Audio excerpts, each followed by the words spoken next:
मित्रांनो, artificial intelligence म्हणजे AI असे आता जे नवीन पिढीला माहीत झाले आहे मित्रांनो, याचा जो आविष्कार आहे मित्रांनो हा झालेला आहे 1950 साली.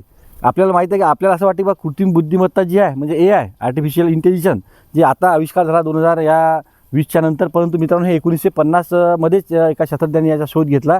आणि या जे शास्त्रज्ञ नाव जे आहे मित्रांनो ते ॲलन ट्युरिंग या शास्त्रज्ञाने 1950 साली AIचा शोध लावला. तर त्यावेळेस त्याला एक प्रश्न पडला होता संशोधन करणं की बाबा कॅन मशीन थिंक म्हणजे मशीन विचार करू शकते काय. तर याच प्रश्नावरून हा AIचा शोध लागला आहे मित्रांनो.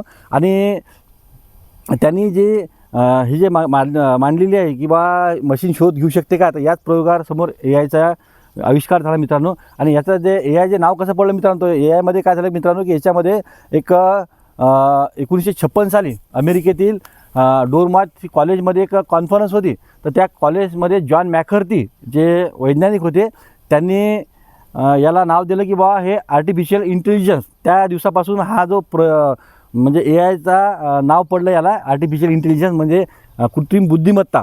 मित्रांनो हे काम कसं करते कृत्रिम बुद्धिमत्ताचं, याचा असं आहे मित्रांनो की हे जे आहे की जे माहिती जी आहे तर ही संगणक वगैरे जे आहे तर ते पूर्ण माहिती जमा करून आपल्याला सांगतात मित्रांनो. आणि याच्यामध्ये या कृत्रिम बुद्धिमत्तेमध्ये तर याचा वापर कुठं झाला मित्रांनो, याचा वापर जो सुरुवातीला झालेला आहे मित्रांनो मोबाईलमध्ये. तर या मोबाईल याच्या अगोदर तर याच्यामध्ये ज्या आपल्या ज्या प्रयोग होत्या त्याच्यामध्ये याचा वापर भरपूर प्रमाणात करण्यात आला. आणि आपण जे आता दैनंदिन गोष्टीमध्ये AI जे आपल्याला वापरतो साधं उदाहरण मित्रांनो गुगल मॅप जो आहे तुम्हाला समोर रस्ता दाखवतो आणि ट्रॉफिक किती आहे समोर तर ते तुम्हाला अगोदरच जाणवतो. त्यानंतर मित्रांनो दुसरं आहे मित्रांनो याच्यामध्ये व्हॉइस टॅपिंग, त्यानंतर फेस लॉक मोबाईलचं, त्याच्यानंतर मोबाईलचं जे थंब लॉक आहे ते. तर हे मित्रांनो ते ओळखते बरोबर की हा तुमचा थंब आहे की नाही, हा फेस तुमचा आहे की नाही.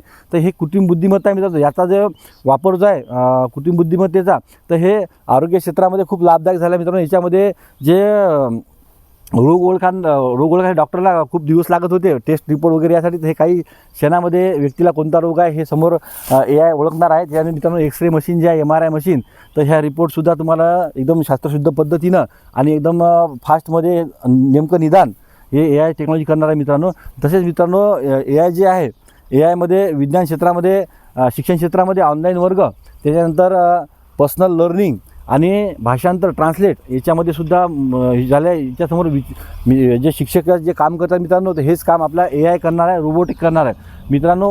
उद्योग क्षेत्रामध्ये AIनं प्रवेश केलेला आहे. याच्यामध्ये फॅक्टरी ऑटोमेशन म्हणजे ॲटोमॅटिक ज्या मशीन आहेत त्याचा याच्यामध्ये वापर झालेला आहे AIचा. आणि ज्या क्वालिटी चेक म्हणजे उत्पादन तयार झाल्यानंतर क्वालिटी कशी आहे तर हे कृत्रिम बुद्धिमत्तेमुळे संगणक आज तपासू शकत आहे. आणि याच्याने डाटा ॲनालिसिस तर कोणत्याही गोष्टीचं विश्लेषण, संख्यात्मक विश्लेषण काही क्षणामध्ये हा AI करू शकतो. तर हा मित्रांनो AIचा इतिहास. आणि मित्रांनो भविष्यामध्ये आपण म्हणतो की बा या AIमुळे नोकरी जातील, पण तो नोकऱ्या काही कमी होणार नाहीत. कारण की मानवाची जी बुद्धिमत्ता आहे मित्रांनो ही काही कृत्रिम नाही आहे, हे निसर्गाने दिलेली, ईश्वराने दिलेली आपल्याला देणगी आहे मित्रांनो. की या AIसुद्धा आपल्याला अचूक माहिती देऊ शकत नाही. काही ठिकाणी अशा घटना घडल्या मित्रांनो की मॅपद्वारे लोक गाडी घेऊन जातात आणि काही धरणामध्ये पडले आहेत. म्हणजे तिथे रस्ता दाखवते मॅप की बा इथं रस्ता आहे पण तिथं रस्ता नसते. तर त्याच्यामुळे मानवी बुद्धिमत्तेला कुठंच ईश्वराने जे दिलेली आहे याला कोणताच पर्याय आता उपलब्ध झाला नाही. पण मित्रांनो हा AI जे आहे हा AIचा आपण जर वापर जर आपण दैनंदिन आयुष्यामध्ये केला. आणि मित्रांनो काही लोक तुम्हाला सांगतो की AIमध्ये प्रश्न टाकतात आणि कोणाला जास्तच माहिती देतात, पण आपल्याला जे माहिती आहे जे ओरिजिनल जी माहिती आहे मित्रांनो ती मिळते आपल्याला विश्वासार्ह पुस्तकावरून, संशोधनावरून आणि आधुनिक वेबसाईटवरून. तर हीच जर माहिती आपण जर वाचली आणि ती जर लोकांना सांगितलं तर याचा फायदा होतो मित्रांनो. आज ChatGPT जे सर्वसामान्य मोबाईलमध्ये आहे मित्रांनो त्याला जर तुम्ही प्रश्न विचारला माणसाचं आयुष्य किती आहे तर ते सांगते 150-200 वर्ष आहे. कारण की ते जे आहे ते काय करते की जे यूट्यूब झालं, फेसबुक झालं, ज्या वेबसाईट आहेत त्याच्यावरती जी माहिती वाचते तुम्हाला एका मिनिटात सांगते. पण मित्रांनो खरी जी माहिती आहे ती तुम्हाला पुस्तकी ज्ञान आणि वेबसाईटवरच मिळेल आणि ती माहिती आम्ही तुम्हाला देऊ शकतो. त्यामुळे तुम्ही जास्त AIच्या मागे न लागता आमचे व्हिडिओ बघत जा, आम्हाला फॉलो करा, लाईक करा, शेअर करा. धन्यवाद.